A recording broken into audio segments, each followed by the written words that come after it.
ইসমাইল আলাইহিস সালাম আস্তে আস্তে বড় হইতেছে, আস্তে আস্তে বড় হয়। যখন 6 বছর হয়ে গেল, এখন আল্লাহ রাব্বুল আলামিনের আর একটা বড় পরীক্ষা। ইব্রাহিম নবী ঘুমিয়ে গেলেন, ঘুমের গলে আল্লাহ স্বপ্নে যোগে জানায়, ওরে ইব্রাহিম তুমি আমার রাস্তায় কোরবানি করো। ইব্রাহিম নবী 100 উট কোরবানি করলো, কবুল হয় না। ওরে দুম্বা জবাই করলো, কবুল হয় না। ইব্রাহিম নবী মনে মনে ভাবে, আমার কাছে আমার আদরের সন্তান ইসমাইল ছাড়া আর কেউ আপন নাই। আমি মনে মনে আলাদা করে নিলাম, আল্লাহ যেহেতু কোরবানি করার জন্য বলেছেন, উত্তম বস্তু আমার সন্তান কোরবানি করব। জোরে কোন সুবহানাল্লাহ। ইব্রাহিম আলাইহিস সালাম 6 বছর ইসমাইলের যখন বয়স, হাজেরা আলাইহিস সালামের কাছে গিয়ে বলে, হাজেরা আমি আসছি আমার সন্তানটারে মালিকের দরবারে নেওয়ার জন্য, দাওয়াতে নিয়ে যাব, মালিকের দাওয়াতে সাজাইয়া দাও, আর তোমার ঘরে রাখা যাবে না। হাজেরা সুন্দর পোশাক পরাইয়া দিল, সুন্দর চেহারা দেখায় এখন সন্তানটার। ইব্রাহিম নবী হাত ধইরা রওনা করলো। ইসমাইল যখন হাতটা ধরেছে, বাবাকে বলে, বাবা তুমি এত বছর কোথায় ছিলা? তোমার আদর পাই নাই, ভালোবাসা পাই নাই। আমার মা আমারে বড় কষ্ট করে মানুষ করেছে, আমাকে বড় কষ্ট করে লালন পালন করছে। ও বাবা, আজকে যখন তোমার হাতটা ধইরা বেড়াবার জন্য মালিকের দাওয়াতে রওনা করলাম, আমার সে সুখী আর সমাজের মধ্যে কেউ নাই, কারণ আমি আমার বাবার সাথে দাওয়াতে যাইতেছি। সুবহানাল্লাহ। কত দূর যাওয়ার পরে ইব্রাহিম নবী ইসমাইল আলাইহিস সালাতু ওয়াস সালামকে ডাক দিয়ে বললেন, ইন্নী আরা ফিল মানাম আন্নী আযবাহুকা ফানজুর মাযা তারা।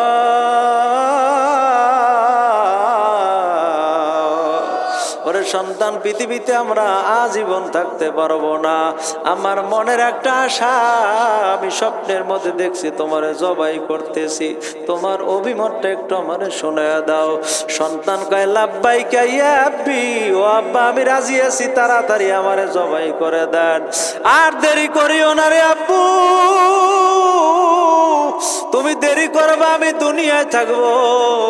তুমি যদি আমারে জবাই করো, আমি মাওলার জান্নাতে চলে যাব। আব্বুরে আর কোনো অভিমত নাই, কোনো টেনশন নাই, চিন্তা নাই, আমারে তাড়াতাড়ি জবাই করো। ইন্নী আরা ফিল মানামি আন্নী আযবাহুকা ফানজুর মাযা তারা। তবে আব্বু তোমার কাছে আমার কয়েকটা অভিমান আমার অন্তর থেকে বলতে পারি। আব্বু তোমার কাছে আমার কয়েকটা দাবি আছে, বলো দাবিগুলো রাখবা কিনা। কয় কি দাবি? 1 নাম্বার দাবি হলো, আমার মা যতদিন দুনিয়ায় বাঁচবে, আমার মা জীবনে কম কষ্ট করে নাই, তুমি আমার মায়ের আর কোনোদিন কষ্ট দিবা না। যতদিন আমার মা দুনিয়ায় থাকবে, আমার মায়ের সাথে একটু মিষ্টি কথা বলিও আব্বু। কোনোদিন আমার মায়ের সাথে ঝগড়া করবা না। আমার মা আমারে ঠিক মতো খানা দিতে পারে নাই, পানি দিতে পারে নাই। আব্বু রে, তুমি আমারে জবাই করবা, আমি আমার মায়ের কাছে কিন্তু বইলে আসতে পারি নাই। আমি যদি জানতাম, আমি আমার মাকে বলতাম, মা তুমি তোমার সন্তানরে বিদায় দিয়ে দাও, ও মা দেখা হবে জান্নাতে। আমি বলতে পারি নাই। আব্বু আপনি যখন বাড়ি যাবেন, আমার পক্ষ থেকে আমার মায়ের একটু সালাম দিয়ে দিয়েন, আর বলবেন, ও মা, ও সন্তানের মা, তোমার সন্তানের জন্য দোয়া করবা, আল্লাহ জান্নাতে দেখা করে দিবে, দুনিয়ায় আর দেখা হবে না। আব্বুরে, যখন আপনি আমারে জবাই করবেন, আমারে সুন্দর করে বেঁধে নিয়ে, কারণ আমার হাত নড়বে পারে, পাও নড়বে, আপনার গায়ের মধ্যে লাগতে পারে। ও আব্বু, একটা রুমাল দিয়ে আপনার চক্ষু দুইটা বেঁধে নিয়েন, কারণ কোনো বাবা সন্তানরে জবাই করতে পারে না। আপনার মায়াবী নজর আমার দিকে পড়লে আল্লাহর হুকুম বাস্তবায়ন করতে পারবেন না, এই জন্য আপনার রুমাল দিয়ে আর চক্ষু বেঁধে নেবেন। এখন আপনি আমারে শোয়াইয়া দেন, আমি কোরবানি হয়ে যাব। জোরে বলেন আল্লাহু আকবার। সাতাজিদুনি ইনশাআল্লাহু মিনাস সাবিরিন।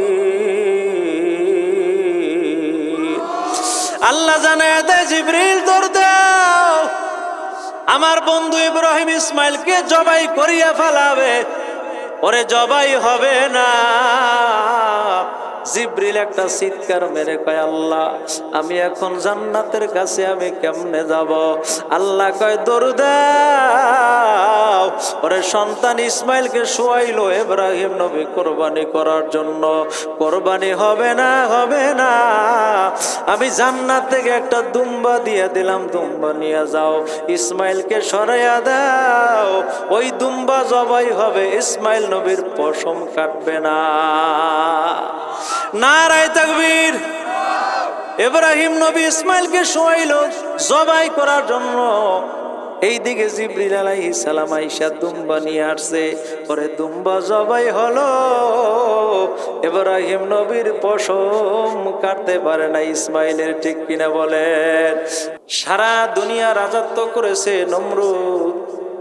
একদিন স্বপ্নের মধ্যে দেখেন একটা আলো আইসা নমরুদের ঘরটা জ্বালাইয়া দিয়ে গেছে। সুবহানাল্লাহ বলেন। নমরুদের বাড়ির মধ্যে ওই সময় 450 গণক ঠাকুর ছিল। একজনের নাম ছিল দবিরা। দবিরার বয়স ছিল 700 বছর। দবিরাকে ডেকে বলেছিল, নমরুদ, স্বপ্নের মধ্যে দেখেছি আমার ঘর আলোকিত হয়ে গেছে, ঘর জ্বালিয়ে গেছে। এই স্বপ্নের ব্যাখ্যা তোমাকে বের করতে হবে। নমরুদ যখন এই কথা বলেছে, 450 গণক ঠাকুর একত্রিত হইয়া বলে, আমরা সারা রাত গণনা করে দেখলাম, আগামী 1 বছরের মধ্যে এই সম্প্রদায়ের মধ্যে ইব্রাহিম নামে একটা সন্তানের আবির্ভাব হবে। ওরে নমরুদ, তোমার রাজত্ব তার হাতে শেষ হয়ে যাবে। জোরে কম সুবহানাল্লাহ। নমরুদ চিন্তায় পড়ে গেল, এখন এই সন্তান যেন দুনিয়ার মধ্যে না আসে। কোন স্বামী স্ত্রী একত্রিত করা যাবে না, এক বিছানায় রাখা যাবে না, আলাদা করে দাও। আর জন্ম নিয়ন্ত্রণ আইন বাস্তবায়ন করো। ওরে মানুষ, জন্ম নিয়ন্ত্রণ আইন বাস্তবায়ন করা শরীয়তে জায়েজ নাই। প্রথম শুরু করেছিল নমরুদ। ইংল্যান্ডের একটা মহিলা বলেছিল, আমার ছেলে হোক মেয়ে হোক, সর্বপ্রথম একটা বাচ্চা নেব, না হইলে আরো ভালো। ওই মেয়ের গর্ভে আল্লাহ একত্রে 7টা বাচ্চা দান করছে। কয়, তুমি নেবা না? আমি যদি দেই তুমি না নিয়ে পারবা না, ঠিক কিনা?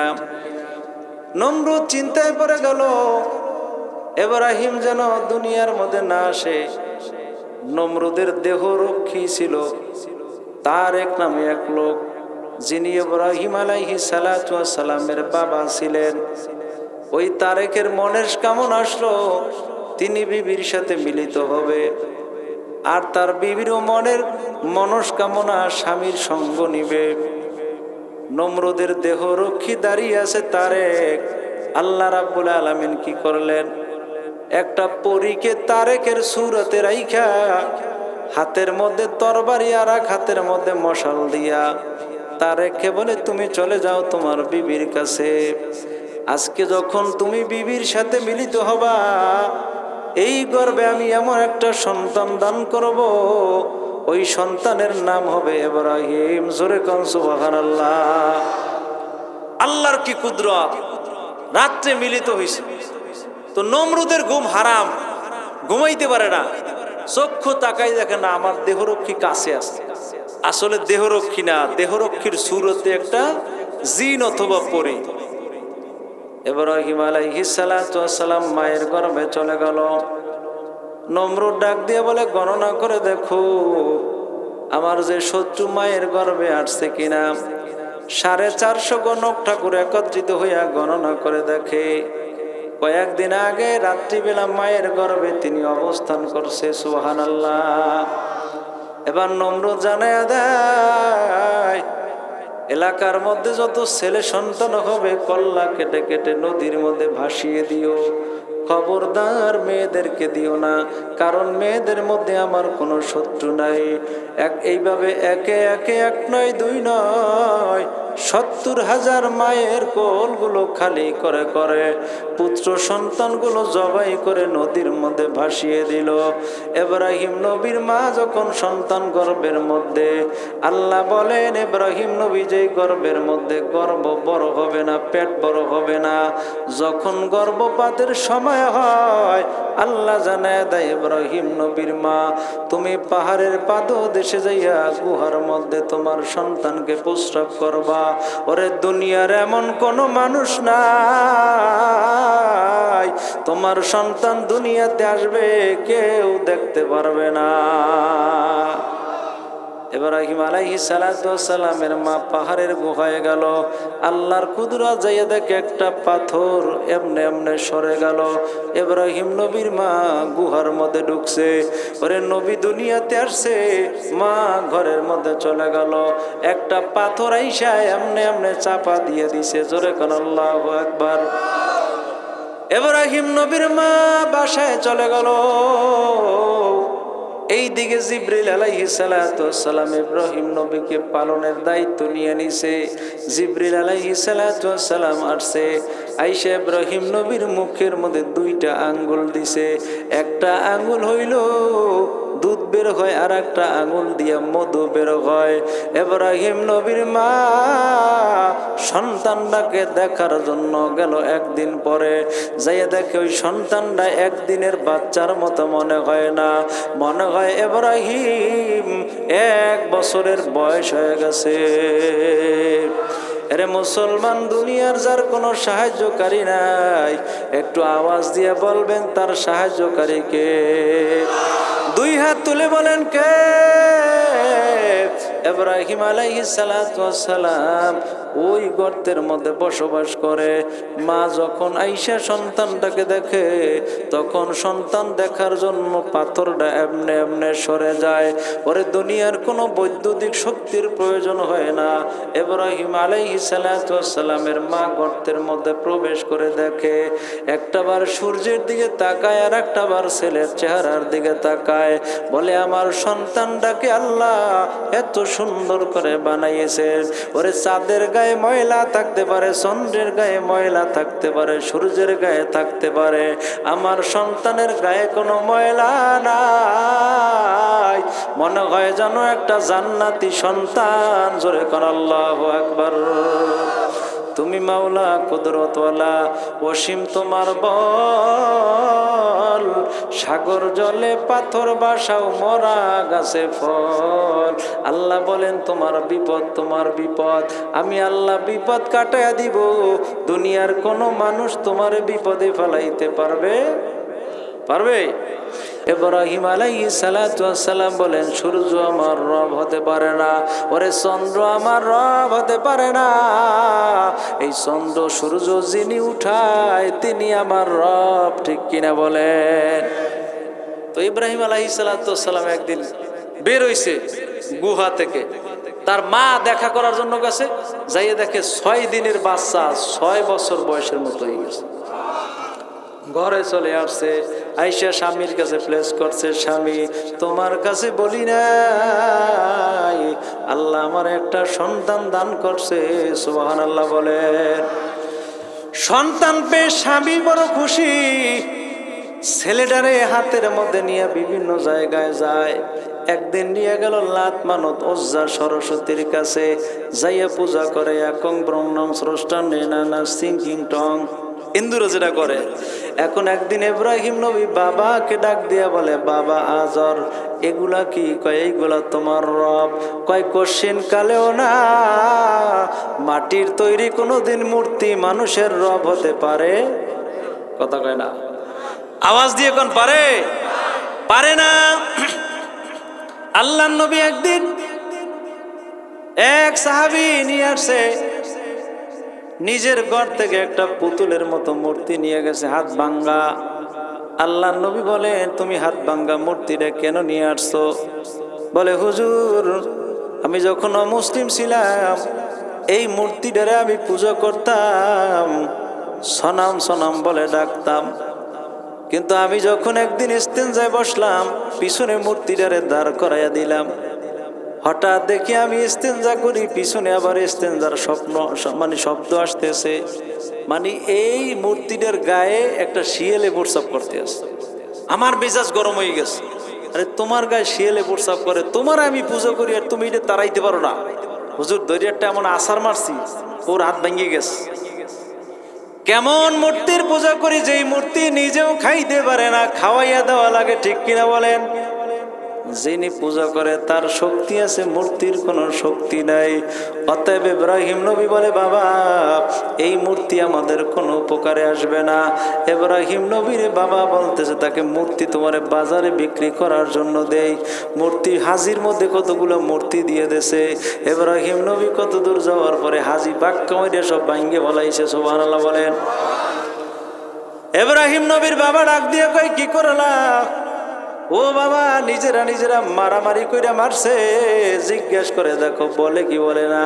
যদি না বলে তাইলে বুঝবা অপরাধী কোনোদিন অপরাধ স্বীকার করে না। জোরে কান সুবহানাল্লাহ।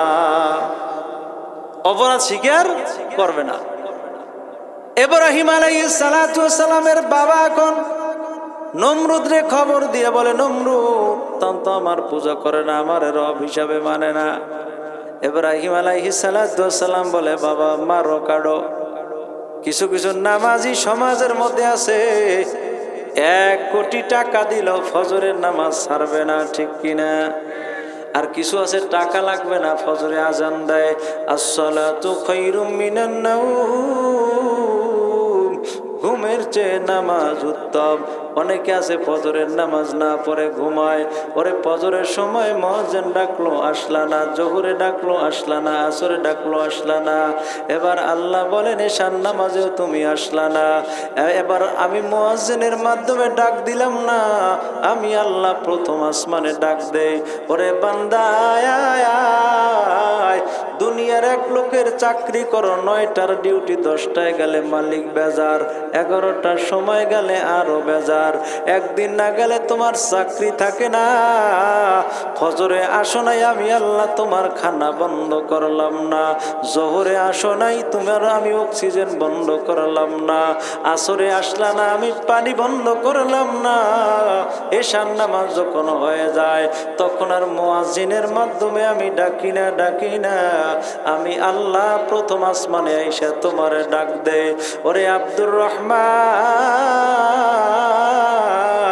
অতিও গভীর হয় রজনী যখন, নীরবে প্রভুর নাম জপিও তখন।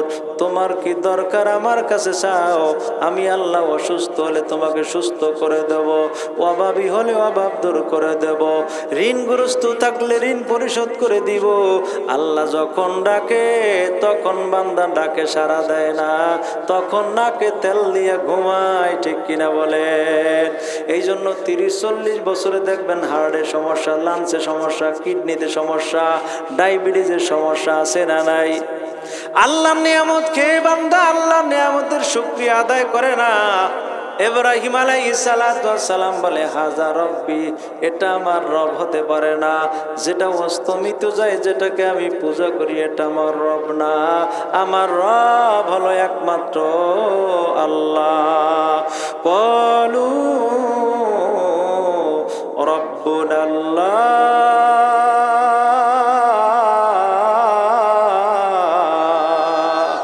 এ মুসলমান, আমাদের রবকে আরো জোরে, ওই আল্লাহকে কি আল্লাহ বলে ডাক দিতে লজ্জা লাগবে? যদি না লাগে মুমিন 2 হাত তুলে জোরে ডাক দেন আল্লাহ। আরো জোরে বলেন আল্লাহ। ইব্রাহিম আলাইহিস সালাতু ওয়াস সালাম এখন নমরুদকে দাওয়াত দেয়, বাবারে দাওয়াত দেয়, কাজ হবে না। নমরুদ কয় এখন ইব্রাহিম রে আগুনের মধ্যে ফালাও। ওরে 40,000 মণ লাকড়ি দিয়া আগুন জ্বালাইয়া ইব্রাহিম নবীকে উলঙ্গ কইরা আগুনের মধ্যে ফালাইয়া দিবে।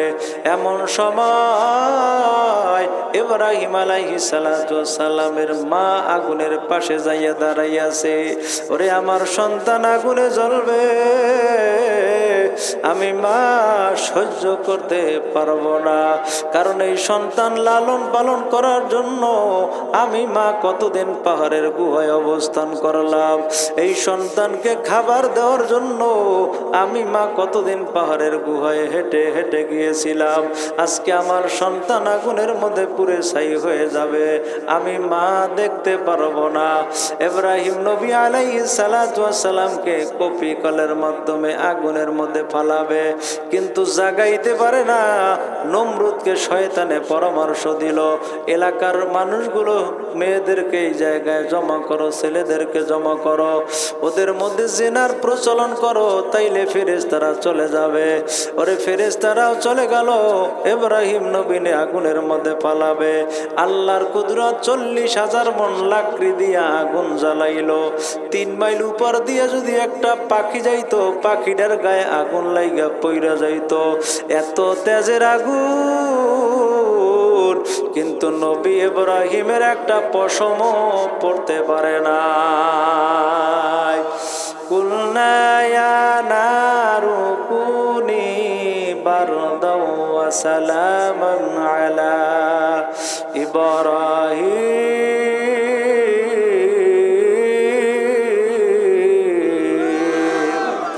আল্লাহ জানিয়ে দেয়, ও আগুন, সাধারণ কোন মানুষ তোমার কাছে যায় নাই, মনে রাখবা আমার দোস্ত ইব্রাহিম আলাইহিস সালাতু ওয়াস সালাম গেছে। এবার জিবরিল আলাইহিস সালাতু ওয়াস সালাম ইব্রাহিম নবীর নিকট আইসা বলে, ওরে ইব্রাহিম আলাইহিস সালাম, আমি জান্নাত থেকে তোমার পাশে চলে আসলাম, তোমার কোনো সাহায্য লাগবে কিনা?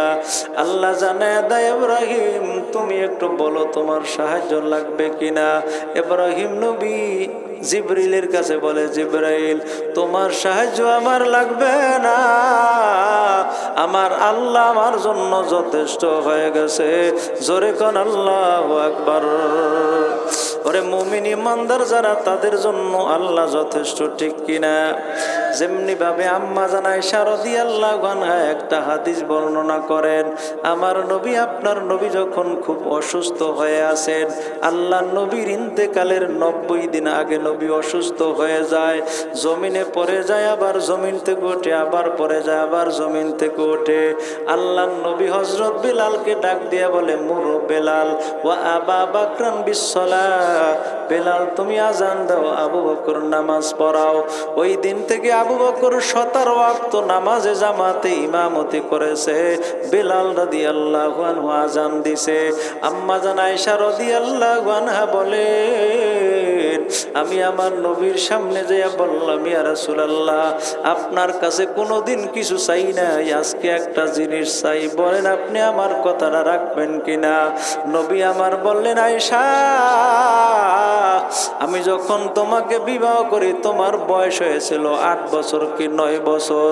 ওরে তুমি এমন কি কথা বলবা যেই কথাটা আমি রাখতে পারবো না রে আয়েশা, তুমি বলো আমি তোমার কথা রাখবো। আম্মা জান আয়েশা 2 চোখের পানি ছেড়ে কান্না করে আর বলে, নবী গো আমার মনে চায় এই হাতটা আমি আপনার গায়ে বুলাইয়া বুলাইয়া সুন্দরভাবে গোসল করাইয়া দিব। নবী গো বলেন আপনি আমার এই ওয়াদাটা রাখবেন কিনা? আল্লাহ নবী বলেন, আয়েশা তুমি আমারে গোসল করো, কোনো সমস্যা নাই। আম্মা জান আয়েশা নবীজিরে গোসল করাবার জন্য জল চকির উপর বসাইলেন। আম্মা জান আয়েশা রাদিয়াল্লাহু আনহা নবীর জুব্বা খুললেন, বলল গোসল করাবে। হঠাৎ তাকে দেখে আমার নবীর পিঠের মধ্যে বড় বড় কালো কালো দাগ পড়ে আছে। আল্লাহ নবীর সিনার মধ্যে বড় বড় কালো কালো দাগ পড়ে আছে। এবার জিজ্ঞাসা করে, ও নবী আমার, আপনার সিনার মধ্যে কালো কালো দাগ, বুকের মধ্যে দাগ দেখা যায়, পিঠের মধ্যে দেখা যায়, কিসের দাগ? নবী আমার বললেন, আয়েশা, বড় কষ্টের কাহিনী এখন তোমারে শোনাবো। বলে, কি কাহিনী? আমি বুঝতে পেরেছি, কোন দিন যেন আপনার গায়ে জল বসন্ত হইয়া দাগ পড়ে গেছে। নবী আমার বললেন, আয়েশা, জল বসন্ত কোনোদিন হয় নাই। আমি রাস্তা দিয়ে যাইলে আমারে মেঘে ছায়া দান করত, আমি জঙ্গল দিয়ে হাঁটলে আমারে বাঘে পর্যন্ত সালাম দিত। আমার গায়ে বসন্ত না, ওই বেঈমানরা আমার গায়ে পাথর মেরে মেরে আমারে রক্তাক্ত করে জমিনে ফেলে দেয়। আয়েশা রে, আমি যেই ডাল ধরি ওই ডালটা ভেঙে পড়ে যায়। আমি নামাজে দাঁড়াইলে বেঈমানরা আমার মাথার উপরে মরা উঠ চাপায়া দিত। আমি নবী 7 দিন পর্যন্ত না খাইয়া পেটে পাথর বেঁধেছিলাম। ওরে আয়েশা, 7 দিন পরে একটু খাবার নিয়ে বসলাম, খাবার খাবো, এমন সময় এক বেঈমান উটের পচা রক্ত নিয়ে আমি নবীর খানার মধ্যে দিয়ে দেয়, খাইতে পারি না। আমি নবী রাস্তা দিয়ে রওনা করলে ওরা আমারে পাথর মাইরা বেহুশ করে জমিনের মধ্যে ফালাইয়া দেয়। একদিন আমি নামাজে দাঁড়াই, নামাজের মধ্যে সেজদায় গেলে মরা উট নিয়ে আমার সেজদার জায়গায় দিয়ে দেয়। আমার ফাতেমা ডাক দিয়ে বলে, আমার বাবা মনে হয় আজকে নাই। আমার মেয়ে ফাতেমা তখন আমার মরা উটটা সরাইয়া দেয়। আমি নবী তারপর মদিনা থেকে রওনা করলাম। আমি নবী রওনা করলাম তায়েফের ময়দানে যাব একটু স্বস্তির নিঃশ্বাস নেওয়ার জন্য। আমি রওনা করলাম, আমার উট নাই, দুম্বা নাই, আমি পায়ে হেঁটে হেঁটে রওনা করলাম তায়েফের জমিনে যাব। আল্লাহ নবীর উদ্দুম্বা কিছুই ছিল না ওই সময়। আমি যাওয়ার আগে আমার আগে বেঈমানরা তায়েফে যাইয়া বলে, ও তায়েফের ছেলেরা মেয়েরা, এই জায়গায় কয়েকদিনের মধ্যে একটা পাগল আসবে। ওই পাগলটারে যেই জায়গায় পাবা ওরে পাথরের টুকরা মেরে মেরে হত্যা করে ফালাবা। জোরে কোন আল্লাহু আকবার। পারবে না মারতে। আম্মা জান আয়েশা রাদিয়াল্লাহু আনহা বলেন, হাল আতা আলাইকা ইয়াউমুন কানা আশাদ্দা মিন ইয়াউমি উহুদ। নবী গো, উহুদের ময়দানের কষ্ট আপনারে কি ব্যথা দেয়? বলে, আয়েশা রে, যখন আমার উহুদের ময়দানের কথা মনে হয় আমি নবীর চোখ বেয়ে বেয়ে পানি পড়তে শুরু করে দেয়। আল্লাহর নবীর আম্মা জান আয়েশা সুন্দর করে গোসল করাইয়া দেয়।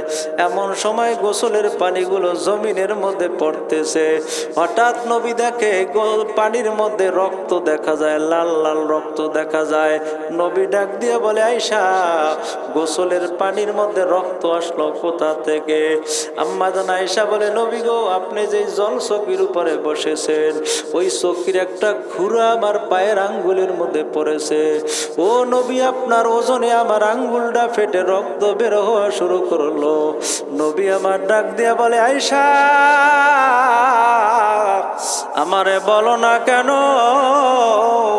আম্মা জান আয়েশা ডাক দিয়ে বলে, নবী, আমি জানি আপনার মা নাই, আমি জানি আপনার বাবা নাই, আমি জানি আপনি তায়েফে কষ্ট করছেন, উহুদে কষ্ট করছেন।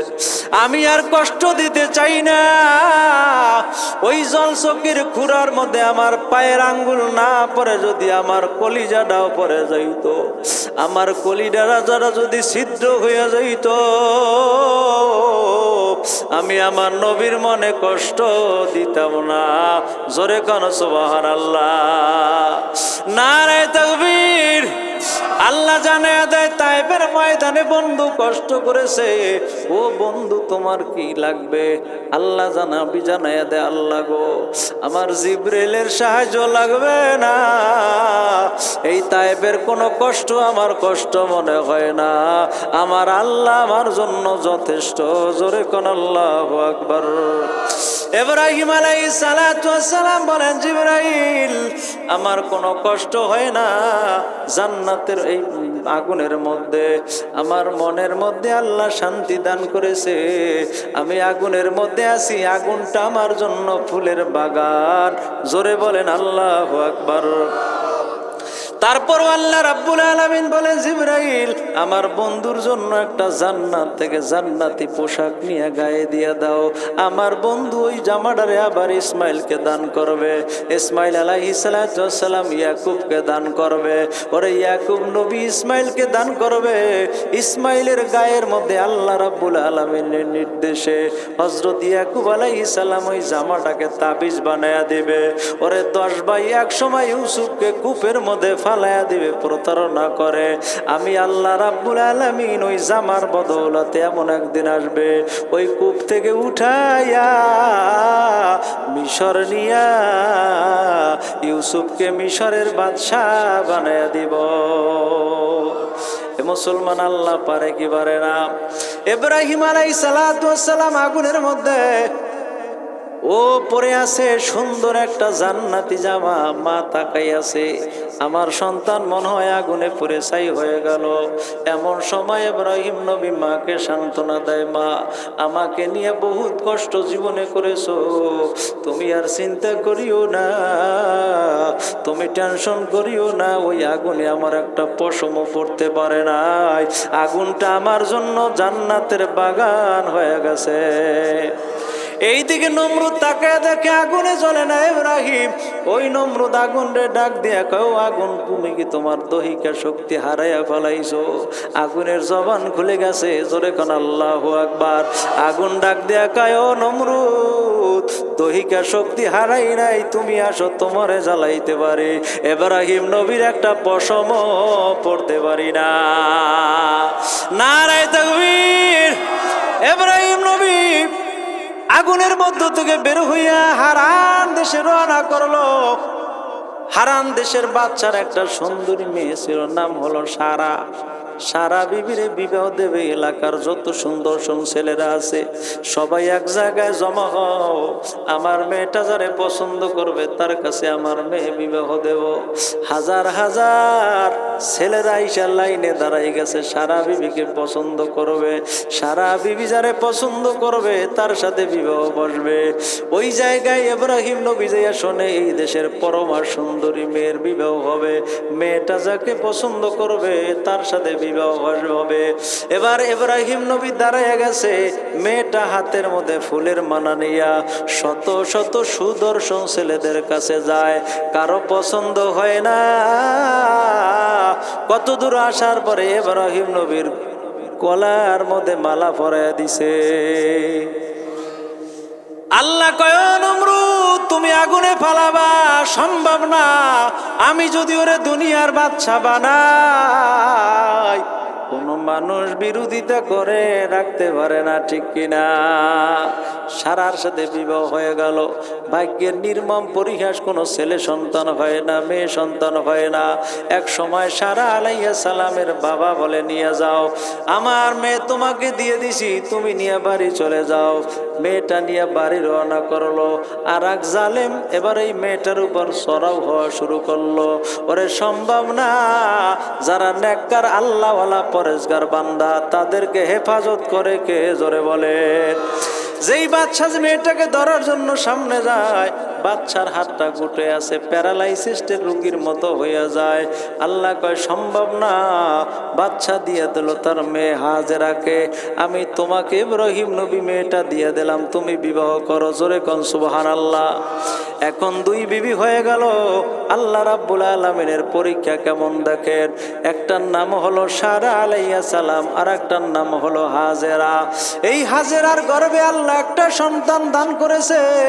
ইব্রাহিম আলাইহিস আলাইহিস সালাতু ওয়াস সালাম আল্লাহর কাছে বলেছেন, আল্লাহ আমার একটা সন্তান দান করো, যেই সন্তানটা আমার কিছু খাওয়ার দরকার নাই, কামাই খাবো না, আমি যদি মারা যাই আমার সন্তান জানাজা পড়াবে, ওরে আমি যদি মারা যাই আমার সন্তান আমারে কবরের পাশে দাঁড়াইয়া তেলাওয়াত করবে, আমি মারা গেলে আমার লাশটা দইরা সন্তান কবরের মধ্যে রাখবে। কিন্তু আপনার আর আমার এমন সন্তান দুনিয়াতে আছে, শিক্ষার কোনো অভাব নাই, কিন্তু জানাজায় দাঁড়াইলে বলে হুজুর নিয়তটা বাংলায় বলে দেন, ঠিক কিনা? অনেক লেখাপড়া করছে, নিয়ত জানে না, জানাজার দোয়া জানে না। ও ভাই, এই মাদ্রাসায় ফজরের সময় দেখবা, পরে দুপুরের সময় আইসা দেখবা বাচ্চারা তেলাওয়াত করে, মধুর কণ্ঠে তেলাওয়াত। উস্তাদরা এত পরিশ্রম করে সন্তানগুলো বানায়, ওই সন্তান যখন এলাকার জন্য দোয়া করে তখন এলাকায় কোনো মহামারী হয় না, বড় কোনো বিপদ হয় না। ওদের দোয়ার কারণে এলাকার কবর আল্লাহ জান্নাতের বাগান বানায় দেয়, ঠিক কিনা বলেন? নারায়ে তাকবীর। যে এলাকার মধ্যে কোরআনের খেদমত হয়, কোরআনের আওয়াজ বুলন্দ হয়, যে এলাকার মধ্যে মাদ্রাসা আছে ওই এলাকার কবরগুলো জান্নাতবাসী হয়। জোরে কোন সুবহানাল্লাহ। বন্ধুরা আমার, ইব্রাহিম নবী আল্লাহর কাছে দোয়া করেছে, আল্লাহ আমার একটা সন্তান দান করো, আমার কামাই খাওয়ার আশা নাই, আমার সন্তান আমার জানাজা পড়াবে, আমার জন্য দোয়া করবে। আল্লাহ রাব্বুল আলামিনের কাছে দোয়া করলো, আয় আল্লাহ আমার একটা সন্তান দাও, রব্বি হাবলি মিনাস সালিহিন।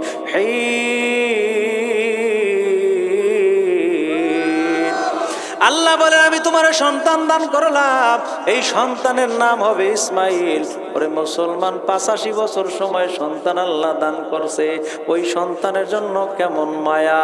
আপনারা আমার সন্তান যদি কোনো বিপদে পড়ে আপনার চোখে পানি আসে, সন্তানকে দেখা দিয়া বাড়ি থেকে যান, আবার আইসা দেখা করেন। ইসমাইল নবীর ইব্রাহিম নবী দেইখা বাড়ি থেকে রওনা করে আবার আইসা দেখা করে। আল্লাহ জানায়া দেয়, মনে হয় যেন সন্তানের প্রতি মায়া বেশি, আমি আল্লাহ ওরে পরীক্ষা করব। আল্লাহ জানায়া দেয়, ও ইব্রাহিম তুমি একটা কাজ করো, ইসমাইলকে নিয়ে বনবাসে দিয়ে আসো, আল্লাহর ঘর কাবা বাইতুল্লাহর পাশে, ওই জায়গায় হাজেরা আলাইহিস সালাম এবং ইসমাইলকে নির্বাসনে দিয়ে আসবা, আমি আল্লাহ তোমারে পরীক্ষা করব। হাজেরাকে নিয়ে দুগ্গ খাবার, কিতাবে আছে 3টা রুটি, কয়টা খেজুর, একটু পানি নিয়া হাজেরাকে কাবা বাইতুল্লাহর পাশে রাইখা ইসমাইল নবী রওনা করলো, ইব্রাহিম নবী রওনা করলো। ইব্রাহিম নবীকে হাজেরা আলাইহিস সালাম বলে, স্বামী গো কি জন্য রেখে যাও? যদি নিজের ইচ্ছায় রেখে যাও তাইলে মনে কষ্ট পাবো, আল্লাহর হুকুম হইলে কোনো সমস্যা নাই। ইব্রাহিম নবী হাতের আঙ্গুলটা আল্লাহকে দেখাইয়া বলে, ওরে আমার কোনো ইচ্ছা না, সকল ইচ্ছা আমার মালিক মাওলার। জোরে বলেন আল্লাহু আকবার। তবে ইব্রাহিম নবী দোয়া করেছিল, আল্লাহ এই কাবা বাইতুল্লাহর পাশে আমার বিবিরে রেখে যাই, আমার সন্তানরে রেখে যাই, পানি নাই, খাবার নাই, খেজুর নাই, খাবারের ব্যবস্থা করে দিও। 3 দিন 4 দিন যাওয়ার পরে ইব্রাহিম নবী যে খাবার দিয়েছিল খাবার শেষ হয়ে যায়। ইসমাইল আলাইহিস সালাতু ওয়াস সালামের পানির পিপাসায় জিহ্বাটা বের হয়ে যায়। ইব্রাহিম নবীর বিবি হাজেরা আলাইহিস সালাম পানির পিপাসা নিবারণ করার জন্য একবার সাফা পাহাড়ের দিকে তাকায় দেখে পানি চিকচিক করতেছে, আসলে পানি না, সূর্যের আলো বালু কণার উপরে পইরা পানির মতো চিকচিক করতেছে। যাইয়া দেখে পানি না, আর একবার মারোয়া পাহাড়ে দৌড়ায়, সাপায়ও পানি পায় না, মারোয়ায়ও পানি পায় না। পানি না পাইয়া হাজেরা নিজের ভিজা জিহ্বাটা মা ওই সন্তানের মুখের মধ্যে দিয়ে বলে, ওরে ইসমাইল, আমার স্তনের দুধ শেষ হয়ে গেছে, খাবারও শেষ হয়ে গেছে, দুধ নাই, পানি নাই, আমার জিহ্বাটা সুইসা ক্ষুধা নিবারণ করে না। তোমার এই আমার ভিজা জিহ্বার মাধ্যমে পানির পিপাসা নিবারণ করো। ইসমাইল আলাইহিস সালাতু ওয়াস সালাম আবার ভিজা জিহ্বা চষতে শুরু করলো। কতক্ষণ পরে মায়ের জিহ্বাও শুকিয়ে গেছে, পানি নাই। আবার সাফা পাহাড়ে 7 বার দৌড় দেয়, মারোয়া পাহাড়ে দৌড় দেয়। আল্লাহর কাছে বলেন, আল্লাহ আল্লাহ রাব্বুল আলামিন বলে, হাজেরা তুমি সন্তানের পানির পিপাসা নিবারণ করার জন্য 7 বার সাফা পাহাড় সারি করলা। আমি আল্লাহ ওয়াদা দিলাম যত হাজিরা হজ করার জন্য আসবে ওরা সাফা মারোয়া সাই না করলে একজনের হজ কবুল হবে না। জোরে কোন সুবহানাল্লাহ, নারায়ে তাকবীর। কতক্ষণ পরে হাজেরা আলাইহিস সালাম আয়েশা দেখে ইসমাইলের পায়ের আঘাতে মাটিগুলো ফেটে ফেটে পানি বের হওয়া শুরু করলো। আল্লাহ জানায় দেয় দুনিয়ার পানি লাগবে না, আমি আল্লাহ এমন পানির ব্যবস্থা করে দিব, এই জায়গা থেকে এমন একটা নলকূপের ব্যবস্থা হবে, কিয়ামত পর্যন্ত মানুষ পানি খাইবে, 1 ইঞ্চি পানিও কমবে না। জোরে কোন সুবহানাল্লাহ। আল্লাহ বলেন আমার পরীক্ষা শুরু হয়ে গেছে। হাজেরা আলাইহিস সালাম আইসে দেখে পানি আর পানি, ডানে পানি বামে পানি। হাজেরা ওই দেশের আঞ্চলিক ভাষায় পানিটাকে থামাবার জন্য বলে জম জম জম জম, মানে থামো থামো থামো। ওরে যেই জায়গায় বাদ দিয়েছে আজও পর্যন্ত ওই জায়গা থেকে পানি অন্য জায়গায় যায় না। জোরে কোন সুবহানাল্লাহ। ওরে দুনিয়ার পানি খাইলে পিপাসা নিবারণ হয়, কিন্তু ওই জায়গায় জমজম কূপের পানি খাইলে ক্ষুধা নিবারণ হয়, পিপাসা নিবারণ হয়। বন্ধুরা আমার, এই ঘটনা পরে আমি শেষ করব। যাদের মা বাবা দুনিয়ায় নাই, মা বাবার কবরের পাশে যাইয়া একটু কান্না করে মোনাজাত দিবেন আপনার চোখের পানি তাওয়াব করার জন্য। যাইয়া দেখি ছোট্ট একটা বাচ্চা, অল্প বয়স, মনে হয় 25 থেকে 30 হবে। ওই যুবক ছেলেটা আল্লাহর ঘরের সাথে নিজের মাথা টাকায়, এক পর্যায়ে দেখি মাথা ফেটে রক্ত বের হয়। আমি বললাম, যুবক তুমি কেন তোমার মাথাটা আল্লাহর ঘরের সাথে টাকাও? ওই ছেলেটার পরে দেখি হাত ভাঙ্গা, পাও ভাঙ্গা। ওই ছেলে ডাক দিয়ে বলে, হুজুর আমি বড় পাপী, কারণ এই হাত দিয়ে আমার মায়ের গায়ে আমি আঘাত করেছিলাম হুজুর। আমি এই পাও দিয়ে আমার মায়ের লাথি মেরে ঘর থেকে বের করে দিয়েছিলাম হুজুর। আমি এমনে এমনে আসি নাই, আমার মা নাই, আমি আসছি এবার কাবা বাইতুল্লাহ তাওয়াফ করার জন্য। আল্লাহর ওলি আব্দুল কাদের জিলানী বলে, ও যুবক কেন তোমার মায়ের তুমি মারলা? কয় আমার মায়ের সাথে আমার বিবির বারবার ঝগড়া হয়, আমি ঘরে যাই দেখি বিবি কান্দে। কই কান্না করো কেন? কয় তোমার মায়ের সাথে ঝগড়া লাগছে, তোমার ঘরে আর থাকবো না।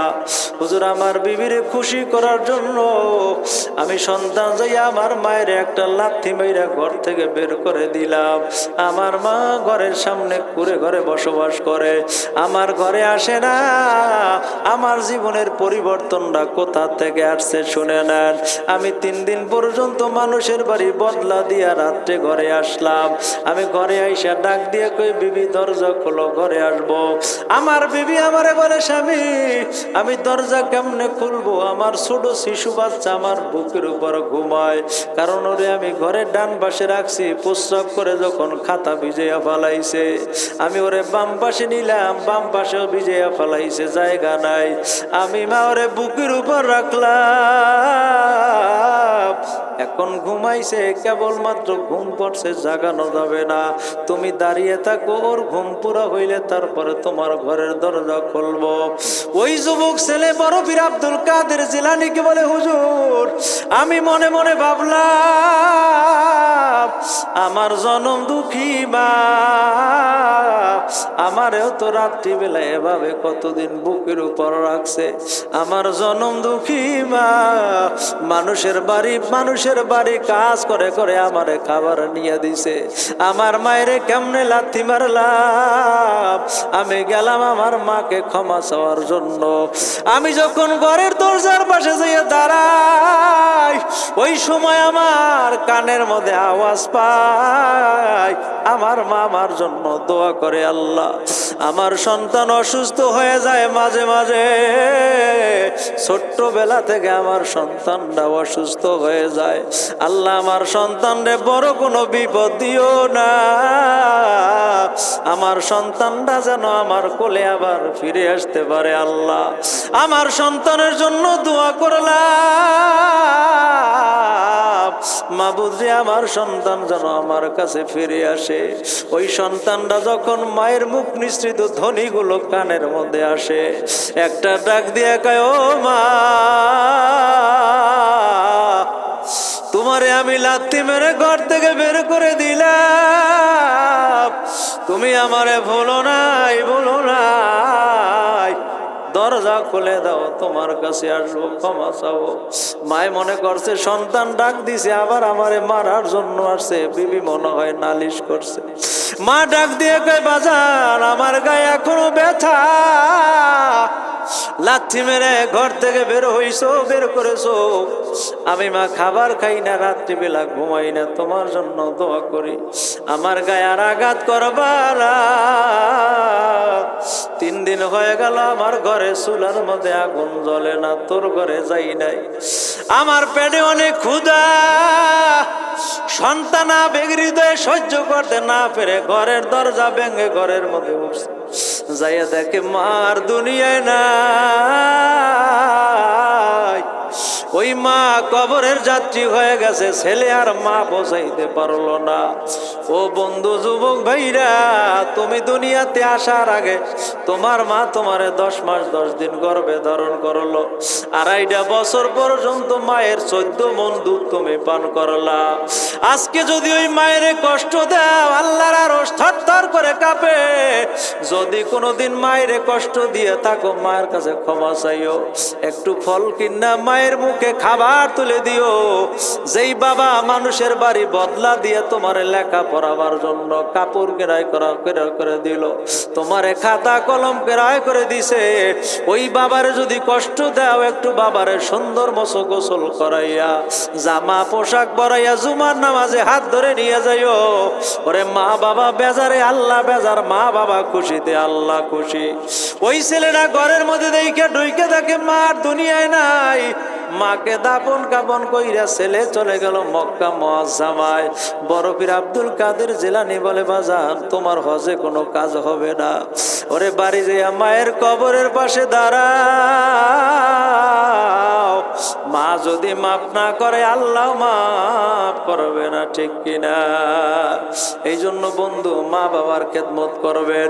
আমাদের প্রিয় আলমগীর হুজুর মাদ্রাসার সমন্বয় করে মাদ্রাসাটা কত সুন্দরভাবে চালায়, সময় দিয়েন, শ্রম দিয়েন, এই মাদ্রাসায় দান করিয়েন, ছেলেরা দোয়া করে।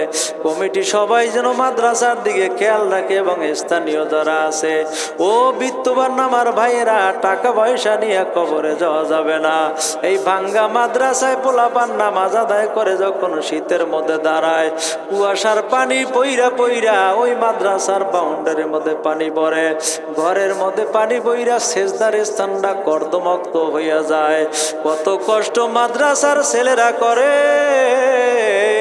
এই মাদ্রাসার ছাদ নির্মাণের জন্য সিমেন্ট দাও, রড দাও, ইট দাও, বালু দাও। আমার মনের বিশ্বাস, মাদ্রাসায় দান করার কারণে বাবা মার কবর আল্লাহ জান্নাতের বাগান বানাইতে পারে কি পারে না? ওয়াদা করেন বন্ধু, আগামীকালকে আমাদের প্রিয় আব্দুল্লাহ সাবির হিসাব আসবে, বয়ান হবে, একজনে 10 জন করে লোক দাওয়াত দিয়ে নিয়ে আসবেন। পারা যাবে কি যাবে না?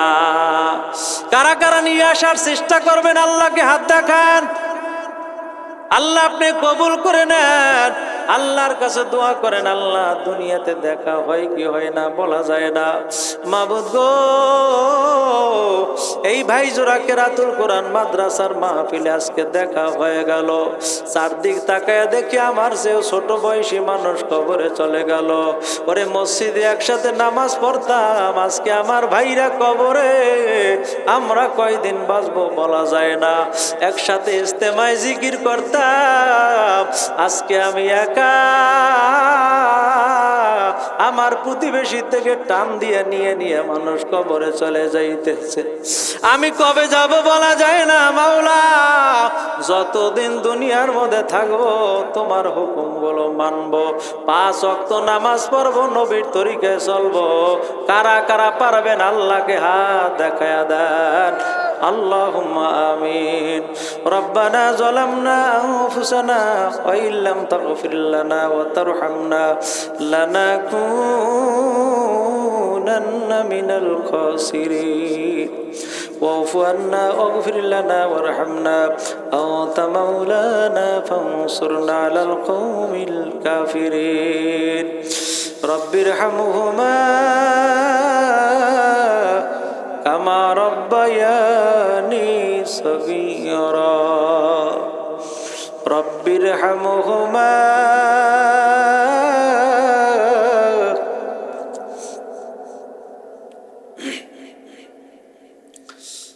اللهم إنك عفو كريم تحب العفو فاعف عني اللهم اكفني بحلالك عن حرامك واغنني بفضلك عمن سواك يا أرحم الراحمين يا أرحم الراحمين আল্লাহ আমার সম্মুখ পানে মুরব্বিয়ানে কেরাম লইয়া হাত উঠাইলাম। আল্লাহ আল্লাহ কত মুরব্বী বাবারা চোখের পানি ফেলে কান্না করেছে। আল্লাহ আল্লাহ জানি না কার চোখের পানি তোমার কাছে পছন্দ। ইয়া আল্লাহ আমাদের মধ্যে যার দোয়া তোমার কাছে পছন্দ হয় গভীর রাতে আমাদের দোয়া ফিরাইয়া দিও না। যত গুনাহ করছি মাওলা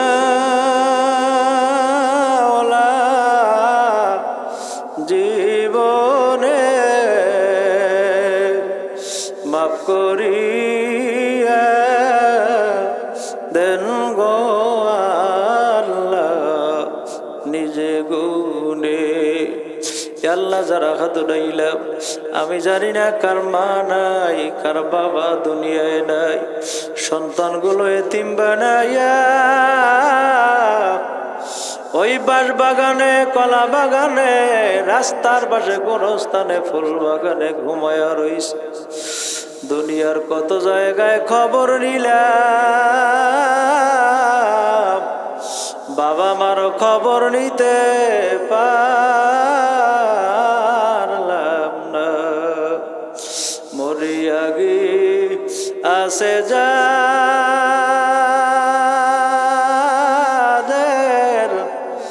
মা ও বাপ কবরেরি আযাব আল্লাহ করমা কবরেরি আযাব যদি মানুষ দেখিত ঘরবাড়ি সারিয়া জংলায় থাকি তো সাপে কাটবে গুরুজ মারবে।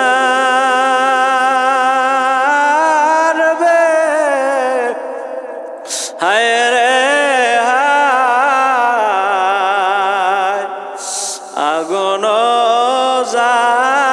জ্বালায়া দিবে কলিজা আগুন জ্বালায়া দিবে কলিজায়।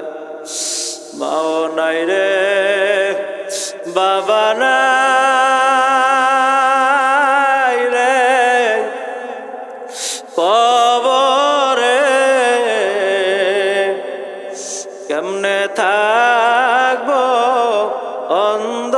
অন্ধকারের কবরে। আল্লাহ আমাদের মোনাজাত কবুল করে নাও।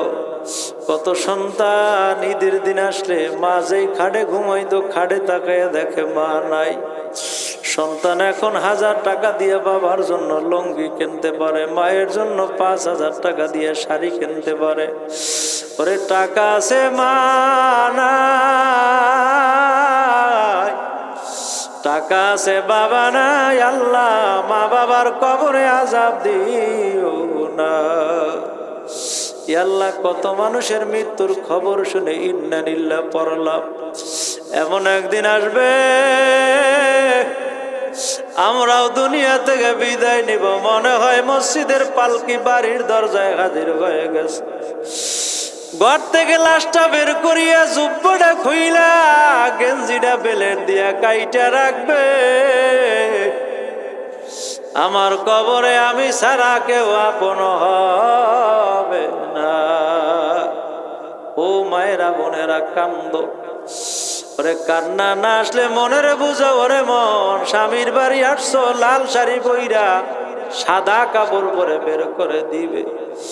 দুনিয়ার ঘরে আগুন লাগলে কান্দে পারো, বিপদে পড়লে চোখে পানি আসে। ওই কবরের আযাবের জন্য কান্দো। জাহান্নামের আগুন জ্বলে, চোখের পানি ফাঁসারা নিবানো যাবে না। কোন দিন জানো সাদা কাপড় আমার জন্য রেডি হয়ে যায়।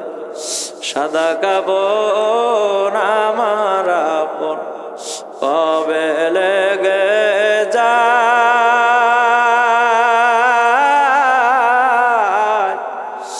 ওই দিন তোমরা দিও আমায় জনমের বিদায়। কাটা ভাঙা পানি দিয়া গোসল দিও হায়,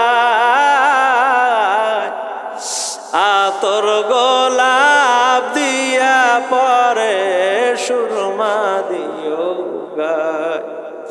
আল্লাহ, এই ভাইজোরা মাদ্রাসা তোমার নবীর ঘর। তোমার নবী জীবনে কষ্ট করলো, মায়ের গর্ভে থাকতে বাবা হারাইলো, 6 বছরে মা হারাইলো। আমার নবী তায়েবে মার খাইলো, উহুদের ময়দানে দন্ত মোবারক শহীদ করে দিল। আজও পর্যন্ত নবী রওজায় বসে উম্মতের জন্য কান্দে। আল্লাহ, আমাদের আলমগীর হুজুর এলাকার মানুষদেরকে নিয়ে মাদ্রাসা কত সুন্দরভাবে চালাবার চেষ্টা করে। তোমার নবীর ঘর আল্লাহ, তোমার কাছে সম্পদের অভাব নাই। ভবনের দরকার, টিউবওয়েলের দরকার, কত মালামালের দরকার এই মাদ্রাসায়। তুমি এমন লোকের ব্যবস্থা করে দাও যার মাধ্যমে এই মাদ্রাসা সুন্দরভাবে রসুলের ঘর পরিচালিত হবে। ওস্তাদ ছাত্র কবুল করো, কমিটি কবুল করো, এলাকাবাসী কবুল করো, মা বোনদের কবুল করে নাও। ইয়া আল্লাহ, আমাদের ফারুক ভাইকে কবুল করে নাও। আয় আল্লাহ, এলাকায় কতবার আসি আল্লাহ জানি না আগামী বছর হায়াতে বাঁচবো কিনা। অথবা যারা ময়দানে আছে এদের মধ্যে কাকে পাবো জানি না। আল্লাহ, হাসরের ময়দানে আবার একটু একাত্রে করে দিও, কাঁধে কাঁধ মিলাইয়া তোমার আরশের নিচে ছায়া করে দিও। আল্লাহ, পুল সিরাত বিজলির আকারে পার করে নিও। আমল নামা ডান হাতে দান করিও, মৃত্যুর সময় কালেমা নসিব করে দিও। কালিমায়ে তাইয়্যিবা লা ইলাহা ইল্লাল্লাহু মুহাম্মাদুর রাসূলুল্লাহ।